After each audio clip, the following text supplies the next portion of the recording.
that was in the pool or with on the bodies. The sound on this one was kind of interesting creation. We actually had a composer from another part of the country write the music, overall music for the show, shipped it via electronics to us, at which point Dorian and Jacqueline then took that music and made it work in segments for the show. Anybody? I can give you a really, really great example of that. And by the way, I should underscore that that's really kind of interesting because we've never met the composer to this day. I don't know what he looks like. If he walked up to me and said, "What'd you do to my music?" I'd be like, "Who are you?" But you heard his work, and I thought the thing that he did that everybody else has kind of touched on here was he nailed the feeling. The same thing that Nick was talking about, the flow of the water. We all of us designers kind of walked into this show, and at least the way I described it was having a moment where it was like licking a 9-volt battery. I shouldn't tell you that, but if you put your tongue in a 9-volt battery, it goes zap, right? Don't do this! But it's this, I do it all the time. I'm paid to professionally. Like I check batteries. I'm a professional moron. But there's this jolt that I got when I first walked into this set and saw those panels up and the space between them, the kind of way they're like columns. Mind you, I'm a sound designer, right? I got nothing about physical stuff, but I realized right away what I needed to do was be the space between those things. And that moment was like, oh, I have a little bit of responsibility to this great construction here. Each of us brought a little piece of this with us and have all had these blown away moments of seeing what everybody else put together. I mean, the thing that I wanted to bring up as an example was Hell, when they go to the underworld. That's a piece of music that Chris wrote, and then Jacqueline took it and beat it up and made it into something weird and strange that is not something the original author intended.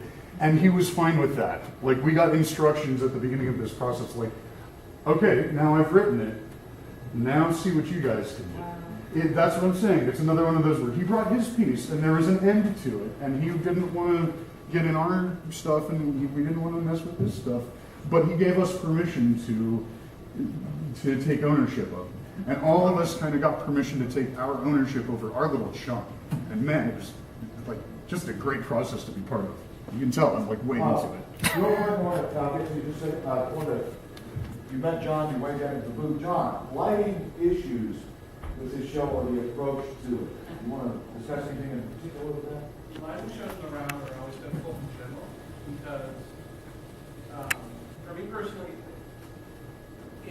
lighting's as much as what you see, and as much as what you don't see as what you see. Okay, so shadow plays a big thing for me. When you're in the round, I want to make sure every single person in this room gets a similar look. That would be amazing. That would be great if I had instruments so every single person had the ability to see the exact same thing I don't.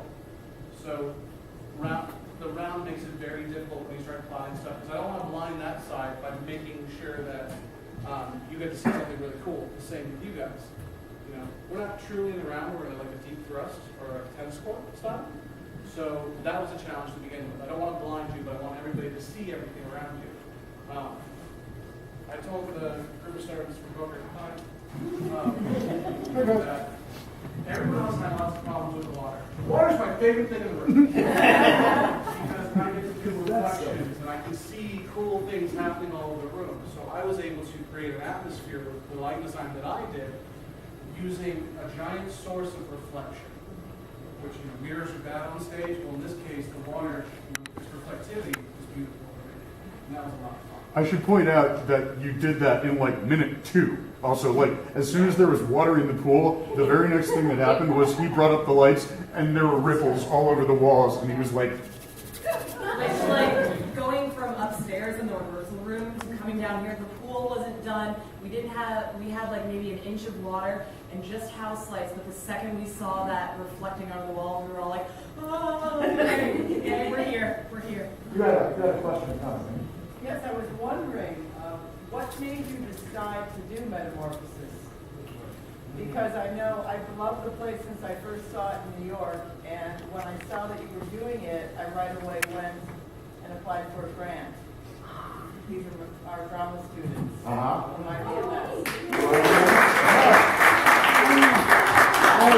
I don't like you, I saw that original production at Circle Square, the original Broadway. And when the words is that Wendy has with your permission, with your indulgence, we have one more story to tell. Yeah. My reaction was, you just got started. Because had been so entranced. Well, I came back, and for a while the rights were not available. And just about the time they were, our friends to the north, Manatee Brothers, did a shortened version of this for a festival. And did a very, very good job. They won the National Festival. Costumes are great. I was on that team. I think he got one of the awards. I wanted to let it sit a while and let us have our own memories. And then it was a matter of, do we have the right designers, the right actors in pocket to make this work? And when we looked at what we had coming up a year and a half ago, we were really looking at this and said, yes, we will. This coming season. And so it was a matter of the stars aligning in just the right way. And I was excited to be able for us to do this. Yes, sir, no. What were your guys' favorite part of the play? Oh, I got one. I actually have one. Tricia.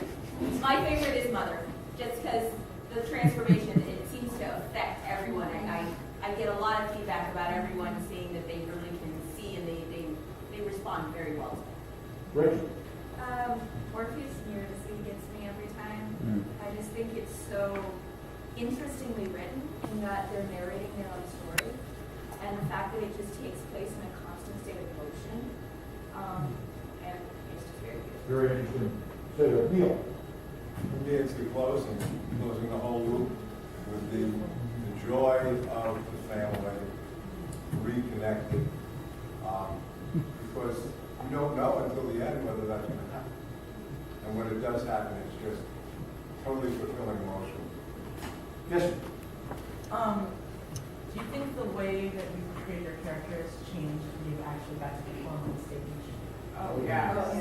Because upstairs in the rehearsal room, we didn't have the water. Like, we could imagine what it was going to be like, but once we got the water, it was like getting our final cast member that we get to play with and interact with, and it's like, oh, here you are. We're complete now. They actually rehearsed in the swimming pool apart from this a couple of nights, just to get used to the feel of the water. Also, the platform. We rehearsed upstairs on a flat surface. Now, So if we stepped out of the line, we didn't fall off the stage. Yeah. That and actually like getting to be above everyone on the God platform is like, oh, so much power. for me, on the platform, because my character talks to all of them. Right. And wants to have a relationship, and that made it work very well for me. You had. Oh, I was just going to say, we actually, the kids here performed this actually just last month. Right. At Booker Middle School, and we actually had a pool built for us as well. And I was going to ask, Brett kind of beat me to the question, but how much it changed you actually having the pool? Because I know the kids, when they did it, they could practice it in the room as much as possible, but walking in and actually having that pool really, I mean, it really solidifies the whole, actually. The Sort whole of like night and day. It is. I was going to say there's like a sharp division in the process of like, oh wow, bam, this is how it needs to be now. Yeah. Well, There were a lot of changes. Like we all went home that night in every single department going, I got a lot of notes. Kathy, our director, mentioned that